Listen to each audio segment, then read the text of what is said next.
Big பாஸ்ல 2வது promo வந்திருக்கு. 2வது ப்ரோமோ பார்க்கும்போது நம்ம முத்துக்குமரனுக்கும், நம்ம சௌந்தர்யாவுக்கும் ஒரு இஷ்யூ போயிட்டு இருக்கு. அவங்க ஆட்டிட்யூட் காட்டுறாங்கன்னு சொல்லி முத்துக்குமரனே அந்த ஆக்ஷன் பண்ணி காமிச்சிருப்பாங்க. அந்த விஷயத்துல வந்து பார்த்தீங்கன்னா, நான் ஆட்டிட்யூட் காமிச்சேன். நான் எங்க காமிச்சேன் அப்படின்னு சொல்லும்போது முத்துக்குமரன் அத ஆக்ஷன் பண்ணி காமிச்சிருப்பாங்க. இன்னொரு பக்கம் டாஸ்க் நல்ல பிசிக்கல் டாஸ்க் போயிட்டு இருக்கும்போதே வந்து பார்த்தீங்கன்னா, திரும்ப யாருக்கும் அடிபட்டுருக்கும் போல. அதுங்காட்டி வந்து பார்த்தீங்கன்னா, கேம நிப்பாட்டுற நிலைமைக்கு வருது. கேம நிப்பாட்டுங்கடா, நிப்பாட்டுங்கடான்னு நம்ம விஷால் அவங்க கத்திக்கிட்டே இருக்காங்க. ஆனா யாருமே நிப்பாட்டுற மாரி தெரியல. இதுல கடுப்பான விஷால் அவங்கள விட ரயான் அவங்க பயங்கரமா கடுப்பாயிட்டாங்கன்னு சொன்னாங்க. ஒருத்தவங்க மெடிக்கல் இஷ்யூ போயிட்டு இருக்குடா, தயவு செஞ்சு அந்த கேமை நிப்பாட்டுங்க, நீங்க வாட்டுக்கு விளையாண்டே இருந்தீங்கன்னா என்னடா அர்த்தம் அப்படின்னு சொல்லி சொல்றாங்க. அதுக்கு ஜாக்லின் என்ன சொல்றாங்கன்னா, டேய் விளையாடுறவங்க விளையாட்டு போட்டுண்டா, அதை பத்தி எனக்கு கவலையே கிடையாது, நீ எதுக்கு நீ கவலைப்பட்டுட்டு இருக்க அப்படின்னு சொல்லி ஜாக்லினை வந்து ரயான்கிட்ட வந்து சொல்லிட்டு இருக்கான்னு சொன்னாங்க. ரயான் அவங்களும் வந்து கருத்தான பாயிண்ட் தான் வைக்கிறாரு. ஒரு மெடிக்கல் இஷ்யூவா போயிட்டு இருக்குன்னா அவங்களுக்கு என்ன நடந்திருக்கு ஏது நடந்திருக்கு நம்ம தெரியணும்னா கேமை நிப்பாட்டினா தான் அங்கே என்ன நடக்குதுன்னு தெரியும். அது கூட புரிஞ்சுக்க முடியாம எல்லாம் கேம்குள்ள விளையாண்டே இருந்தாங்கன்னா நல்லாவா இருக்குது அப்படின்னு சொல்லி ஒரு கருத்தை வைக்கிறாங்க.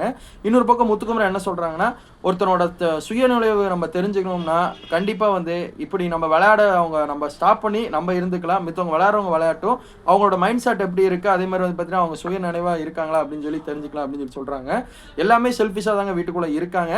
செல்ஃபிஷ் இருக்கலாம். ஆனா ஒருத்தவங்க மெடிக்கல் இஷ்யூ வரும்போது விளையாடணும், நான் விளையாட்டு தான் முக்கியம், ஆனா கல்லு தான் முக்கியம்னா யாருங்க ஒத்துக்குவா சொல்லுங்க?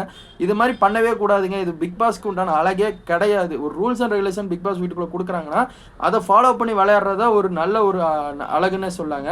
ஆனா யாருக்கும் அடிபட்டிருக்கு பயங்கரமா. ஆனா இதுல வந்து நம்ம அப்பயும் வந்து சௌந்தர்யா ஆர்கியூமென்ட் பண்ணிட்டு இருக்காங்க. நம்ம முத்துக்குமரன் ஆட்டிட்யூட் பண்றேன், அது பண்றேன், இது பண்றேன். டேய் அத விடுங்கடா. இங்க வந்து ஒருத்தவங்களுக்கு மெடிக்கல் இஷ்யூ போயிட்டு இருக்கான். உள்ள என்ன நடக்குது, என்ன கண்டிஷன்ல இருக்கான் ஒண்ணுமே புரிய மாட்டேங்குது.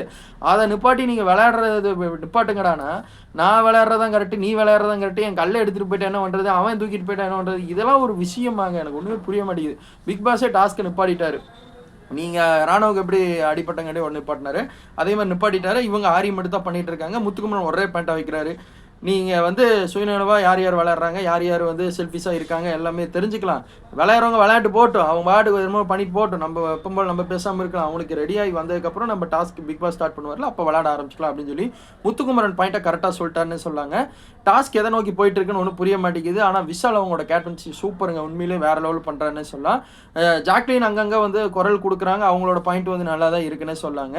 இன்னொரு பக்கம் அவனுக்கு அடிபட்டிருக்குன்னு தெரிஞ்சுக்கிட்டே அவன் விளையாண்டு போட்டுன்னு சொல்றது மிகப்பெரிய ஒரு தப்பு. அது நான் வந்து ஏற்றுக்க மாட்டேன்னு சொல்லாங்க.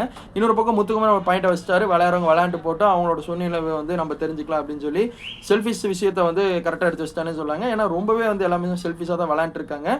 தனித்துவமாக 12 பேர் தான் இப்போ இருக்காங்க. அதில் ஒரு ஆள் விளையாட முடியாது நம்ம ராணுவனால. 11 பேர் தான் இருக்கீங்க. 11 பேர் இருந்துட்டு கையமே கத்திட்டு தான் நல்லாவா இருக்குது. இதை பற்றி உங்களோட கருத்து என்னவா இருக்குன்னு கமெண்ட்ல சொல்லுங்க. செகண்ட் ப்ரோமோ இப்படி தாங்க வந்திருக்குது. பிக் பாஸ் எப்படி இருந்துச்சு சப்ஸ்கிரைப் பண்ணுங்க. தேங்க்யூ ஃபார் வாட்சிங் வீடியோ.